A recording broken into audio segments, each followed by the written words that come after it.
एक नहीं बल्कि दर्जनों आत्मघाती ड्रोन ने सीधा प्रहार किया है, जिससे समंदर का पानी आग की लपटों में घिरा हुआ है। और वाशिंगटन के पेंटागन से आ रही रिपोर्टों के मुताबिक वहां हताहत हुए सैनिकों की संख्या इतनी अधिक है कि उसे छिपाना अब नामुमकिन हो गया है, क्योंकि पिछले कुछ घंटों में ही कम से कम 200 कमांडो अपनी जान गंवा चुके हैं। और इसी विनाशकारी मंजर के बीच खबर मिली है कि ईरान ने होर्मुज की खाड़ी में पूरी तरह से समुद्री नाकेबंदी कर दी है, जिससे दुनिया का 70% तेल व्यापार अब पूरी तरह ठप हो चुका है और पेट्रोल डीजल की किल्लत ने वैश्विक बाजारों में हाहाकार मचा दिया है। उधर इजराइल के प्रधानमंत्री नेतन्याहू के लापता होने की खबरों के बीच अब इजरायली सेना ने कयामत की रात का ऑपरेशन शुरू कर दिया है, जिसके तहत तेहरान और इस्फहान के परमाणु केंद्रों पर अब तक की सबसे भीषण और घातक बमबारी की जा रही है। और धमाके इतने जोरदार हैं कि उनकी गूंज पड़ोसी देशों तक सुनी जा सकती है। लेकिन ईरान ने भी दो टूक चेतावनी दे दी है कि अगर एक भी परमाणु केंद्र पर खरोंच आई तो वह पूरे मिडिल ईस्ट को राख के ढेर में बदल देगा। और इस बार उसकी मिसाइलें सिर्फ सैन्य अड्डों को नहीं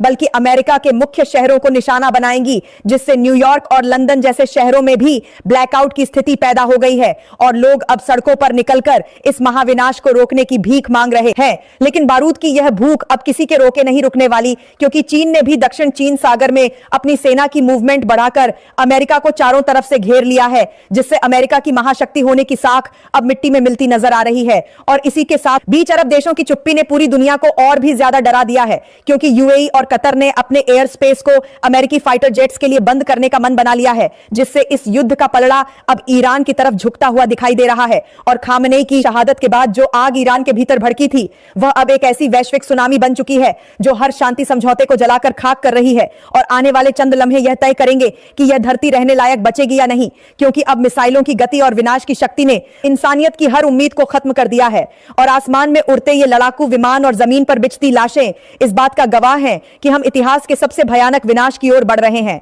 जहां न कोई विजेता होगा और न कोई गवाह बचेगा, क्योंकि कयामत की इस घड़ी में अब सिर्फ और सिर्फ बारूद का बोलबाला। मिडिल ईस्ट के आसमान से अब बारिश नहीं बल्कि मौत बरस रही है। और तेहरान के क्षितिज पर छाया यह गहरा काला धुआं इस बात की तस्दीक कर रहा है कि विनाश की लहर अब वॉशिंगटन के व्हाइट हाउस से लेकर यरूशलेम की संसद की दीवारों तक जा टकराई है। बीतता लम्हा अपने साथ तबाही की ऐसी इबारत लिख रहा है जिसे पढ़कर पूरी मानवता कांप उठी है। और यह महायुद्ध अब उस अंधेरे मोड़ पर पहुंच चुका है जहां शांति का हर रास्ता बंद हो चुका है और अब कलम की ताकत खत्म हो चुकी है, क्योंकि अब केवल मिसाइलों की गर्जना ही आखिरी फैसला सुना रही है, जिससे पूरी दुनिया का भूगोल हमेशा हमेशा के लिए बदलने वाला है। और अब बस कुछ ही घंटों का फासला बचा है जब यह तय हो जाएगा कि दुनिया विनाश के किस गर्त में जाकर गिरेगी। क्योंकि दोस्तों, चारों तरफ तीसरे युद्ध का खौफनाक शोर साफ सुनाई दे रहा है और हालात इतने बेकाबू हो चुके हैं कि अब परमाणु शक्ति संपन्न उत्तर कोरिया और चीन ने भी ईरान के पीछे अपनी पूरी ताकत झोंक दी है। और अमेरिका व इजराइल को ऐसी चेतावनी दी है जिसने पूरी दुनिया की रूह कंपा दी है। और रेगिस्तान की तपती रेत से उठी बारूद की यह गंध अब पूरी दुनिया विदाई ने पूरी इस्लामी दुनिया में कयामत का मंजर पैदा कर दिया है, जिसे ईरान ने महज एक मौत नहीं बल्कि एक ऐसी शहादत करार दिया है जिसका हिसाब खून से चुकता किया जाएगा। और इसके पीछे अमेरिका और इजराइल की खूनी साजिशों का हाथ बताया जा रहा है, जिसके बाद ईरान के भीतर से प्रतिशोध का ऐसा लावा फूटा है जो अब सुसाइड ड्रोन और बैलिस्टिक से पहले मिसाइलों की शक्ल में इजरायली शहरों और अमेरिकी ठिकानों पर कहर बनकर टूट रहा है।